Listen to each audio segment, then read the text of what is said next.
Si tu vends des sites web, il y a certaines erreurs à ne surtout pas commettre et je suis bien placé pour t'en parler parce que toutes celles dont je vais te parler aujourd'hui, les 16 erreurs que je vais te présenter dans cette vidéo, je les ai toutes commises et je les vois quasiment tous les jours chez les agences qui vendent des sites web. Donc prépare-toi, aujourd'hui on va voir tout ce que tu ne dois pas faire dans ton agence si tu vends des sites, mais on va commencer surtout avec deux choses que tu dois absolument faire. La première déjà c'est t'abonner à cette chaîne si tu veux vendre plus de sites web parce qu'on parle que de ça au quotidien. Et la deuxième c'est aller ci-dessous en description, t'inscrire au pack prospection parce que dans ce pack il y a tout ce dont tu as besoin pour trouver tes prochains clients. Il y a une liste de niches à fort potentiel à qui vendre des sites web et autres services marketing. Il y a aussi un exemple d'audit que tu peux utiliser pour tes prospections, un exemple de maquette pour tes prospections, des exemples de messages de prospection. Il y a tout ce qu'il faut pour la prospection. C'est ci-dessous, c'est gratuit. Bon allez, je vais te lâcher les 16 erreurs que j'ai faites avec mon agence quand j'ai commencé à vendre des sites web. Et quand je dis commencer, en réalité, il y en a certaines que j'ai fait pendant plusieurs années. Tu vas voir, tu vas peut-être t'y reconnaître. Si c'est le cas, dis-le moi ci-dessous en commentaire et pose un like sur la vidéo pour me mentionner que tu t'es reconnu là-dedans et que les conseils étaient bien utiles. La première erreur à ne surtout pas faire, c'est de demander à ton client de rédiger le contenu du site web, c'est-à-dire de lui dire de faire les textes pour le site web. Tu vois, typiquement quand tu vas voir ton client avec le beau template de site et que tu lui dis, tu vois les textes qui sont là, là et là, et ben tu vas me les rédiger, tu les mets dans un Word, tu m'envoies le Word, je les mets en ligne et on publie le site. Tu vois, ça, tu veux absolument l'éviter. Pourquoi? Pour deux raisons. La première, c'est que c'est pas le métier de ton client. Il va être généralement très mal à l'aise avec l'idée de créer les textes. Il te dira oui,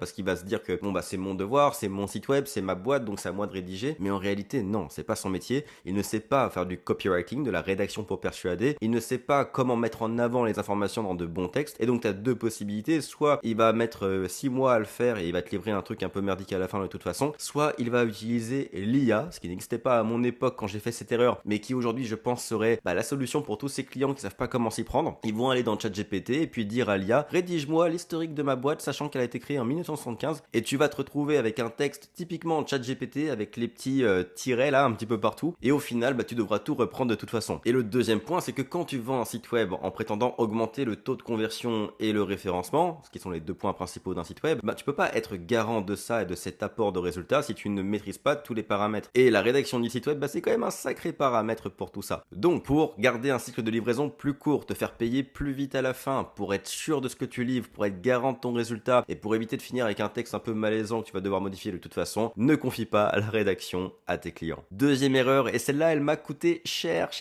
c'est de ne pas mettre de limite de modification lorsque tu livres un site web. En gros, tu sais, pour être un peu sexy dans ton offre, souvent tu vas te dire modification illimitée, tant que vous n'aimez pas le site web, je le modifie gratuitement jusqu'à ce que vous soyez satisfait. Généralement ça nous sert à lever l'objection du ouais mais il se passe quoi si j'aime pas mon site web quand tu me le livres, et on les rassure comme ça. Le problème c'est que, alors il y a plein de problèmes techniquement, mais le premier problème c'est que la plupart des clients peuvent en abuser simplement et te demander de faire 3 fois le site web. S'ils décident de le mettre en rouge puis finalement de le remettre en bleu et puis finalement de le remettre en vert, et bien tu es obligé de le faire. Donc ça déjà c'est un peu terrible, tu ne seras pas rentable sur ton temps et surtout ça va étirer le temps de livraison, et au final tu vois le solde dû, le dernier peut-être 50% qu'on doit te payer, tu l'auras dans 6 mois, tu vois. Au lieu de l'avoir dans un mois en ayant une livraison qui est bien cadrée, tu l'auras dans 6 mois parce que tu as 50 modifications à faire et que toutes les semaines ils ont de nouvelles idées et que toutes les semaines dans l'équipe de ton client ils brainstorment à qu'est-ce qu'on pourrait encore améliorer, qu'est-ce qu'on pourrait encore ajouter, et au final c'est toi qui payes. Donc je te conseille de mettre une clause qui te protège lors de la livraison. Personnellement je garde l'idée des modifications illimitées. Par contre ma seule condition c'est que toutes les modifications doivent être demandées en un seul email, en une seule fois à la livraison. Donc c'est à dire que quand je leur livre le site web, même s'ils ont 75 modifications à faire, c'est pas grave, il me faut un email avec 75 lignes de modifications dedans et je vais toutes les faire, et comme ça je les fais en one shot, je livre la version finale et c'est terminé. Ce que je ne veux pas, c'est avoir 3, 4, 5 mails par semaine pendant 3 semaines avec à chaque fois des nouvelles modifications à faire. Je leur demande simplement de réunir toutes les modifs. Tu peux aussi mettre un maximum d'allers-retours, donc de dire que à partir du moment de la livraison, il y a maximum 3 allers-retours pour les modifications et c'est tout. Donc tu vois, l'important c'est de mettre des clauses qui viennent cadrer le contexte de ta livraison et limiter ta perte de temps là-dessus. Et tout ce que je te dis là, ça vaut aussi pour les clients qui sont super sympas et avec qui tu t'entends bien. Et tu peux te rappeler de 2 phrases pour toute cette vidéo, c'est 1, la confiance n'exclut pas le contrôle, tu vas voir, ça c'est typiquement vrai pour cette partie. Et le deuxième point, c'est qu'on vise toujours le meilleur mais on se prépare pour le pire. Donc même si on s'attend à une collaboration ultra fluide avec le client, faut quand même se préparer dans le cas où le client, lui,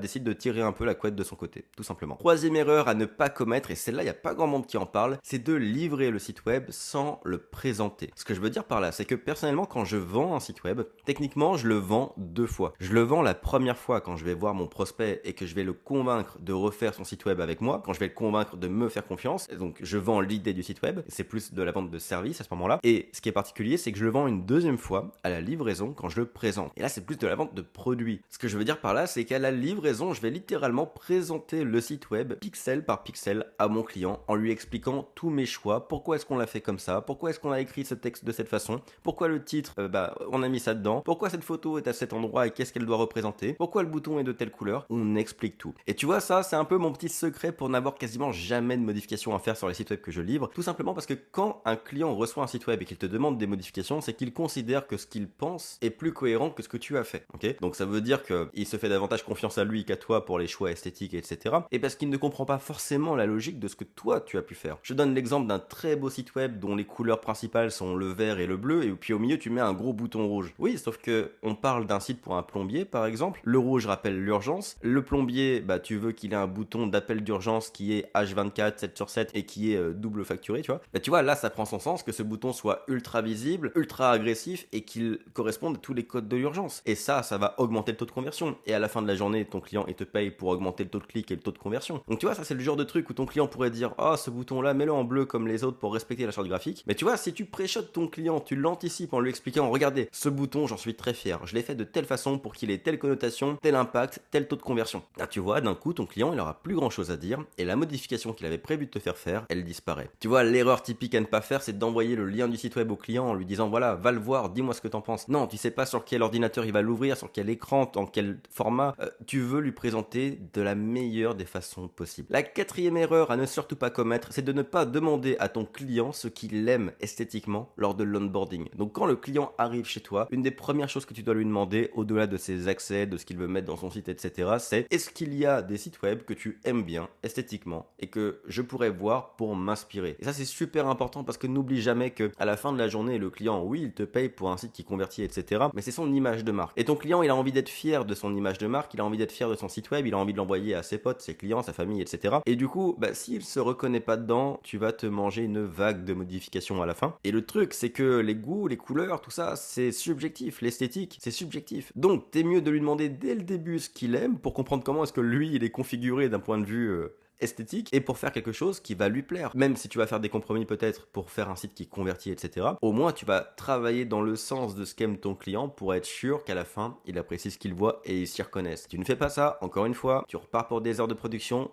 et de modification. La cinquième erreur, c'est de promettre un délai de livraison qui ne te donne pas de marge d'erreur. Alors ça, typiquement, si tu sous-traites, si tu délègues, c'est mortel comme erreur dans le sens où si tu dis par exemple, vous allez être livré dans 30 jours et tu donnes 30 jours de production à ton sous-traitant, t'as aucune marge d'erreur si le sous-traitant fait un mauvais travail, s'il a mal compris le cahier des charges, s'il y a des erreurs graves à corriger, s'il y a même un bug avec ton outil, peu importe, tu n'as aucune marge d'erreur et donc forcément ça se paiera par ta réputation chez le client. Et je sais que c'est basique, mais moi c'est ce qui m'a posé techniquement le plus de problèmes ma première année. Je voulais toujours aller super vite, livrer rapidement, je voulais toujours montrer au client que j'étais capable de tenir des délais et je me mets toujours une pression incroyable, ce qui fait qu'au final je me suis souvent retrouvé à finir le site web la nuit, la veille du rendez-vous et arriver complètement défoncé au rendez-vous parce que j'ai pas dormi. Tu vois, au début on peut trouver ça un peu sexy parce qu'on se dit que c'est le monde de la com, etc., mais au bout d'un moment c'est fatigant. Enfin, t'as pas envie de vivre comme ça, t'as pas envie d'être stressé par tes conditions de livraison, t'as envie d'avoir de l'avance. Et si tu as des sous-traitants, même si par exemple ton sous-traitant tombe malade ou est indisponible pendant 48 heures, tu ne veux pas être mal pris et que ta réputation en pâtisse. Donc je te conseille de toujours mettre environ 10 à 15% de sécurité dans ton délai de livraison. Donc si tu promets par exemple à ton client de livrer dans 45 jours au maximum, t'as qu'à dire 30 jours à ton sous-traitant, comme ça tu sais que t'as 15 jours pour réagir s'il y a quoi que ce soit. Sixième erreur qui est souvent dramatique, c'est de ne pas demander d'acompte avant de commencer la production, de ne pas encaisser de l'argent avant de produire. Alors ça, typiquement, c'est un truc que je te déconseille absolument. Moi, je te conseille d'être sur un format plutôt 50-50, donc 50% avant de commencer la prod et 50% à la livraison. S'il le faut vraiment, tu peux être à 30-70, tu vois, tu peux varier un peu, mais tu veux absolument recevoir de l'argent avant de commencer à produire. Pour une raison toute simple, c'est que si ton client te la met un peu à l'envers, même si après il y a des possibilités avec le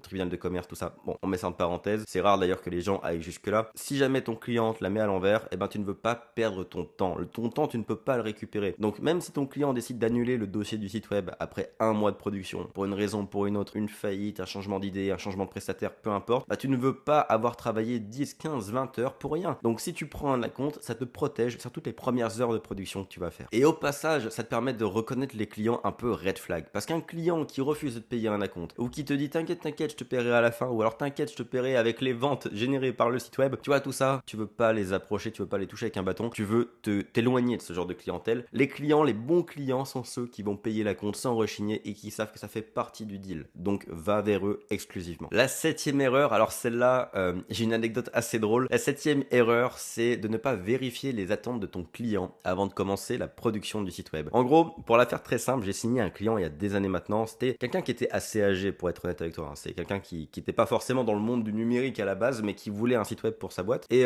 bon bref, j'ai commencé la production, je lui ai livré, il était ravi du site web quand je lui ai livré le site web. Vraiment, il a adoré le site d'un point de vue esthétique, etc. Et puis au bout d'une semaine, 2 semaines, bah il me contacte pour me hurler dessus et me dire que c'est de la merde, qu'il a pas vu son chiffre d'affaires exploser, etc. Je te fais une histoire courte, mais en gros, il pensait que de faire un site web, c'était comme de faire de la publicité sur Meta, Google Ads, que ça allait automatiquement le mettre numéro 1 dans Google et que tout le monde viendrait chez lui. En gros, pour lui, faire de la publicité ou faire un site web, bah c'est la même chose, parce que c'est de la présence web. Et ça, c'est mon erreur. Je n'ai pas cadré ses attentes avant de commencer la production. Et là, je suis dans un cas extrême avec ce vieux monsieur, mais dans la pratique, c'est vrai pour la plupart de tes clients. Tes clients ont des attentes de ta part, de ton site web, de ce que tu vas livrer. Ils s'attendent à certains résultats ou à certains moyens. Et en fait, la seule façon d'être sûr de ce qu'ils attendent et que tu sois capable d'être à la hauteur de leurs attentes, bah, c'est de leur demander ce qu'ils attendent. Qu'est-ce que vous espérez de ce site web? Qu'est-ce que vous aimeriez atteindre et qui vous satisferait? Qu'est-ce qui fait que vous pourriez être super satisfait de mon service et même me recommander? Tu vois, il faut que tu établisses les indicateurs, les KPI qui font que ton client va être satisfait. Ça va te permettre derrière d'avoir des recommandations et à l'inverse, ça va t'éviter d'avoir des clients insatisfaits alors que tu fais un bon travail parce qu'en plus j'étais vachement fier du site que j'ai livré au vieux monsieur là. Et pourtant, c'est devenu un client insatisfait, un client détracteur plus qu'autre chose. C'est horrible comme situation. Ça aurait pu être évité en cadrant les attentes. 8e erreur à ne pas faire, encore une fois celle-là je l'ai appris à mes dépens et là aussi j'ai perdu beaucoup de temps, c'est de donner accès à ton site web en cours de livraison au client. En gros, par exemple de laisser l'accès WordPress à ton client. Et tu vois,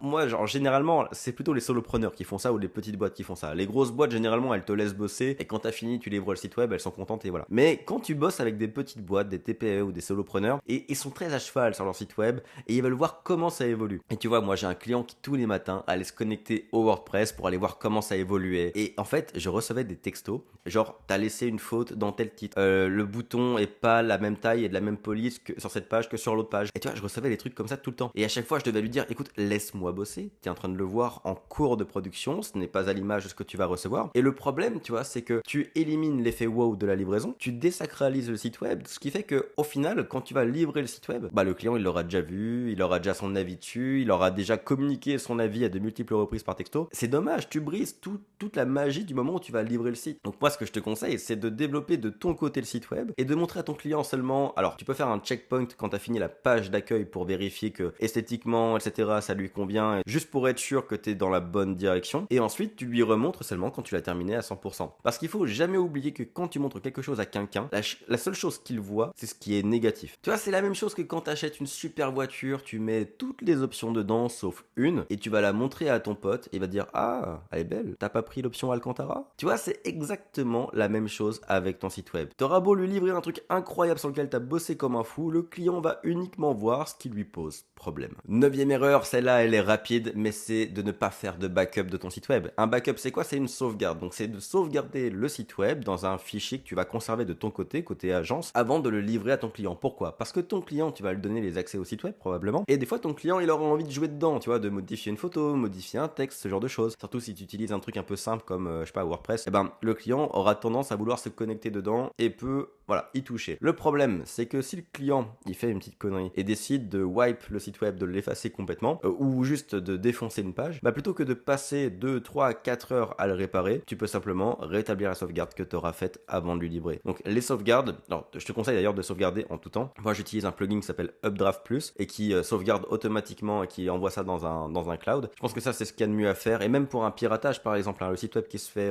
down par un pirate ou quoi que ce soit, tu peux toujours le le rétablir. Donc les sauvegardes, vraiment, moi ça m'a changé la vie parce que j'ai eu ces cas où malheureusement j'ai eu à refaire des pages complètes parce que mon client avait merdé ou parce qu'il y a eu une petite faille par exemple dans les mises à jour de plugins, ce qui a amené du piratage et voilà. Donc bref, fais des sauvegardes. 10e erreur. Alors tu vois, il y a un truc qui est absolument horrible, on en a parlé plus tôt, c'est quand tu as un client qui est satisfait à la livraison et qui devient un client insatisfait pour une raison X ou Y après la livraison. Bah tu vois, ce que je vais te dire là au point numéro 10, c'est exactement ça. Je te conseille dans tes contrats quand tu vends un site web d'inclure les clauses autour des modifications et de la maintenance. Parce que tu vois, je te prends l'exemple d'une boutique en ligne qu'on a créée pour quelqu'un qui vendait des bougies.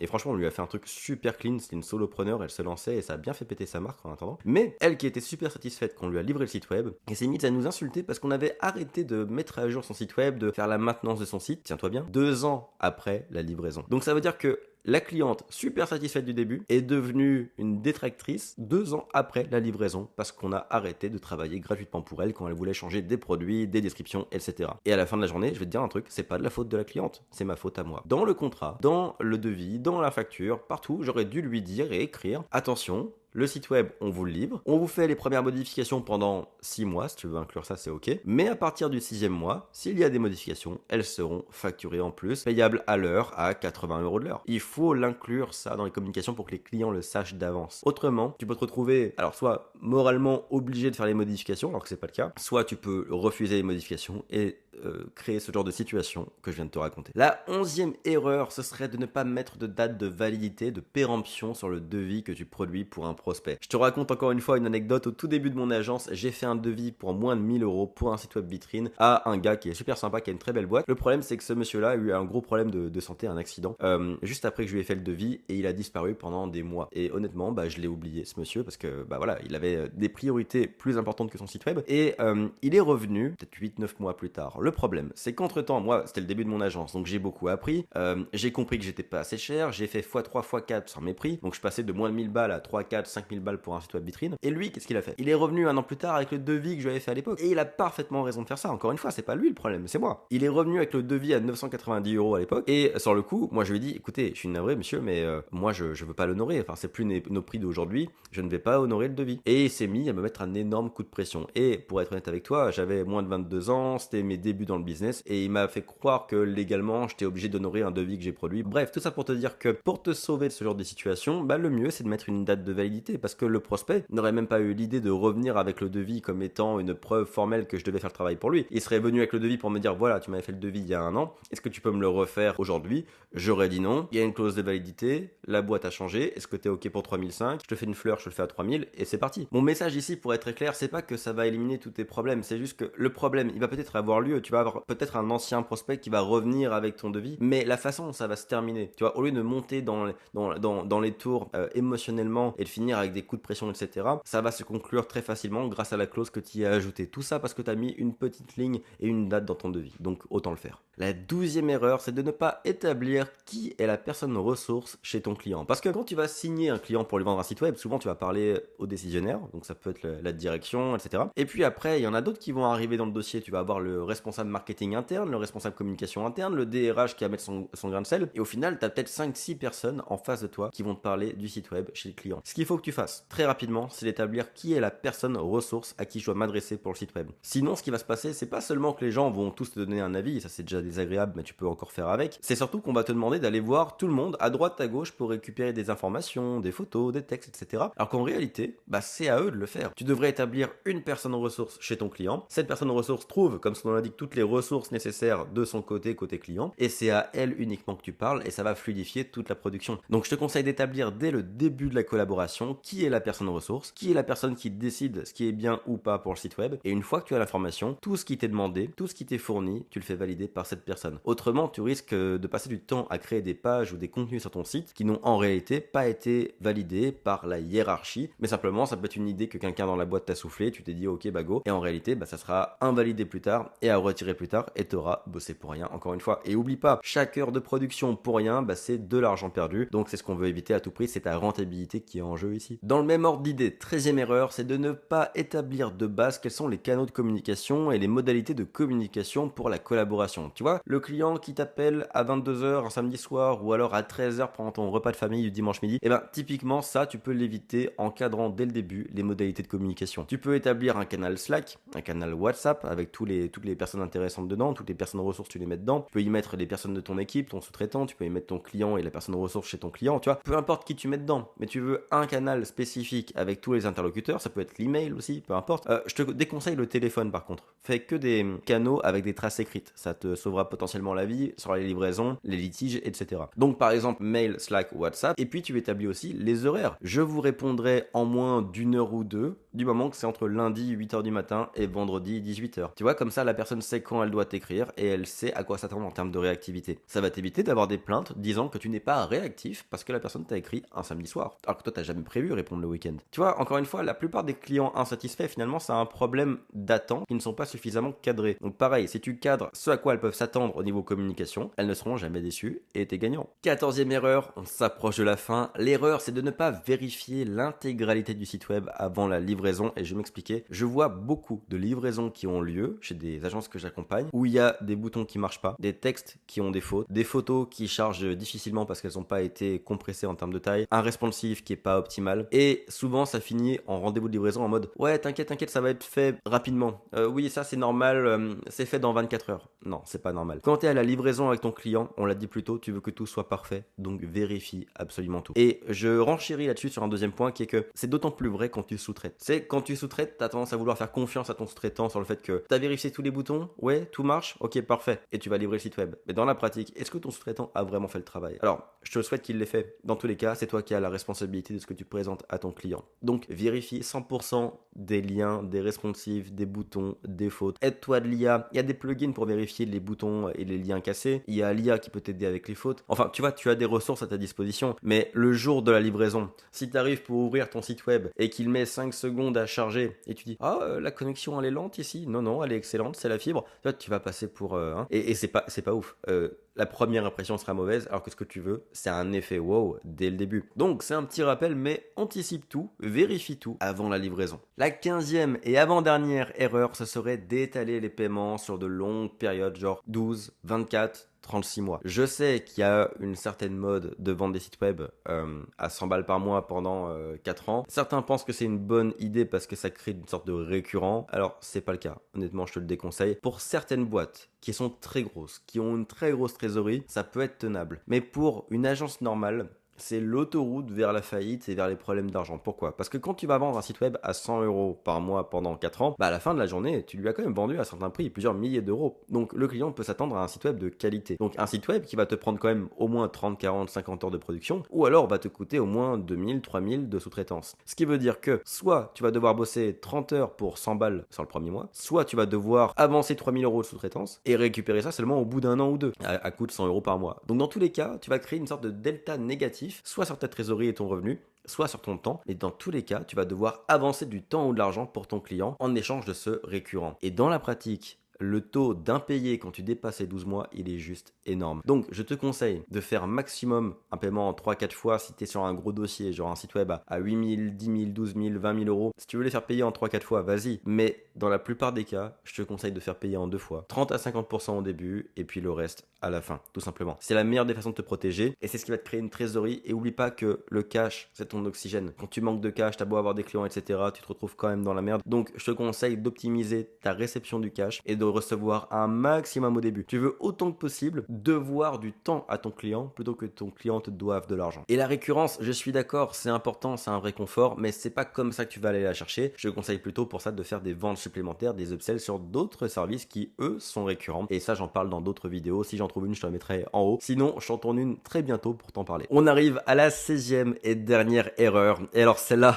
tu m'excuseras, elle est un peu dure, mais elle est importante. Ta plus grosse erreur, c'est d'avoir un site web qui est moche. En fait, tout simplement, c'est que tu sois toi-même le cordonnier mal chaussé. C'est une grosse erreur et c'est une erreur par rapport à tes ventes, à ton acquisition, ta réputation. Au bout d'un moment, quand tu vas prospecter, les gens vont faire une recherche inverse pour voir qui tu es et s'ils peuvent te faire confiance ou pas. Et si tu es capable de livrer quelque chose de quali ou pas. Et en réalité, tu es ton premier portfolio. Tu es ton premier client. Pour être honnête avec toi, les 8 premiers mois de mon agence, j'ai pas eu de site web. Et ensuite, j'ai eu un site web un peu pourri pendant quasiment un an. Et c'est ma première employée qui m'a fait le vrai site web de l'agence que j'ai gardé pendant plusieurs années. J'avais moins de problèmes quand je n'avais pas de site web que quand j'avais un site web moche. Parce que quand j'avais pas de site web, on se disait simplement que j'avais pas le temps pour ça, j'avais trop de clients, j'étais bien occupé, etc. C'était un peu la honte, mais ça passait encore. Quand j'avais un site web moche, les gens me disaient simplement, je ne pense pas qu'il soit capable de faire ce que j'aime parce que je vois ton site et si tu pouvais faire mieux, bah t'aurais mieux. Et tu vois, mon site a joué contre moi. Et le jour où on l'a mis à jour pour un vrai beau site web, alors là, ça a été un accélérateur. Parce que j'étais fier de le montrer. Et des fois, dans mes études de cas, ou quand je parlais avec un client en closing, je voulais illustrer un de mes points, je sortais mon propre site web et c'est un flex. Regardez, un beau responsive, ça ressemble à ça. Et tu montres ton propre site, c'est stylé. Quand tu dois cacher ton site web, ou dire, oui, non, mais il est en cours de progression, de construction, oui, on est en train de le mettre à jour, tu vois, tu rames, c'est pas ce dont tu as envie quand tu vas voir un prospect la première fois. Donc je te conseille d'avoir un site dont tu es fier, ou alors de ne pas avoir de site web du tout, et d'avoir plutôt une stratégie marketing à la place. Aujourd'hui, je te conseillerais pas de ne rien avoir, et je pense qu'avec l'IA et tous les outils qu'il y a, c'est facile d'avoir un one page, donc je te conseille d'avoir au minimum un one page, mais si tu n'as vraiment pas le temps de faire un one page ou un site web, c'est chiant. Mais éventuellement, ce que tu peux faire, c'est juste une sorte de page, une landing page, une page de capture où tu mets un titre et puis une vidéo et tu fais une VSL, tu fais une vidéo de vente. Tu donnes, en fait, tu camoufles le fait de ne pas avoir de site web avec une sorte de stratégie marketing, tu vois. Au moins, tu fais comme si c'était voulu quelque part, tu vois, comme si ça faisait partie de ta stratégie, au minimum. Mais en tous les cas, écoute, t'as forcément un week-end disponible pour faire un one page. Fais-toi un one page. Fais un site web qui envoie un beau message, qui est bien rédigé avec de belles images. Même s'il est simple et qu'il n'y a qu'une seule page, l'important c'est qu'il y ait un effet wow sur cette page-là et que tu sois fier de le montrer. En bref, ne sois pas le cordonnier mal chaussé. J'espère vraiment que tu t'es pas reconnu dans trop de ces 16 erreurs. J'espère que ça t'a plu. J'espère que tu vois des points ici pour venir améliorer tes opérations quotidiennes. Dis-moi en commentaire ce que t'en as pensé. Mets un like si t'as aimé cette vidéo ou si t'es reconnu en des erreurs que tu fais ou que tu as fait dans le passé. Encore une fois, si tu veux que je t'aide avec ta prospection, bah déjà va voir les autres vidéos de la chaîne. J'en parle quasiment toutes les semaines. Mais surtout, va voir le pack prospection qui est ci-dessous en description. Dis-moi en commentaire s'il y a des sujets comme ça que tu veux que j'aborde sur la vente de site web. Moi, ça me chauffe d'avoir vos retours, comme ça, vos feedbacks en temps réel sur ce qui vous pose problème en ce moment pour trouver plus de clients et mieux vivre de la vente de site web et scale votre agence. Donc, vas-y en commentaire. Et puis sur ce, je te dis à très bientôt pour une prochaine vidéo.